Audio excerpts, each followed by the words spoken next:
শুধুই এখানে ডাল ধুয়ে সেদ্ধ করতে দিয়েছি, ডালটাই শুধু আগে সেদ্ধ করে নেব খুব ভালোভাবে। এই তো ডাল এদিকে সেদ্ধ হয়ে গিয়েছে। আসলে মসুর ডাল তো সেদ্ধ হতে এত বেশি সময় লাগে না। আচ্ছা, এখন আমি এখানে 3টে ডিম নিয়েছি, শুধুই কোনো পেঁয়াজ মরিচ ছাড়াই। এখানে একটু ফেটে নিয়ে পরে প্যানটা গরম হয়ে গেলে ঢেলে দিব।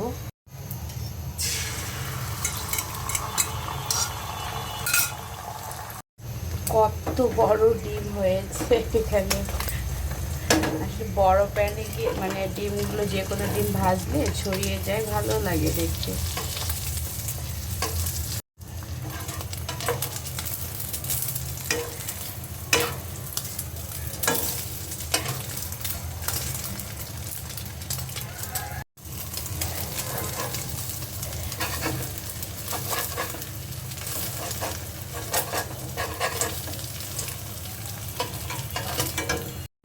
আচ্ছা, ডিমটা হয়ে গিয়েছে, এখন এটা আমি তুলে রাখি।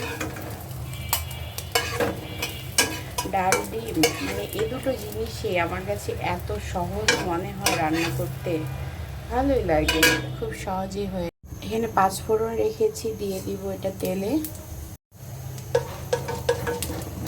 এখন এখানে কেটে রাখা পেঁয়াজ দিয়ে দিব।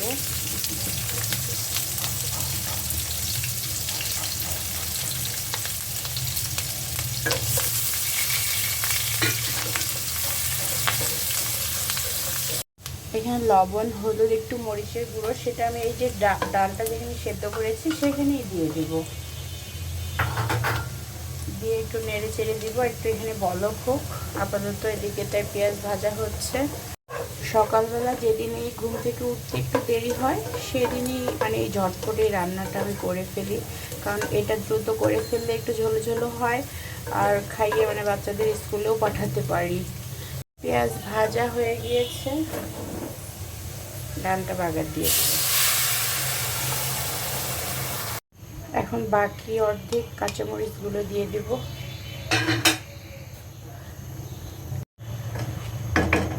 আর এই তো শেষে এখন এই যে ভেজে রাখা ডিমগুলো এখানে ফেলে দেব।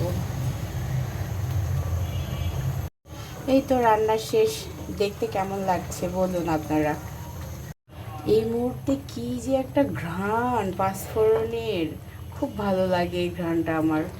তো যাই হোক, রান্না তো শেষ। ডিম ডাল দেখতে তো অনেক সুন্দর লাগছে আমার কাছে। আপনাদের কাছে কেমন লাগছে অবশ্যই একটু জানাবেন। তো এই তো এখন একটু তুলে ফেলি ঝটফট, বাচ্চাদের খাইয়ে আবার স্কুলে পাঠাবো। তো ঠিক আছে, সবাই ভালো থাকবেন, আমার জন্য দোয়া রাখবেন অবশ্যই যদি সম্ভব হয়। আর এই তো, আল্লাহ হাফেজ।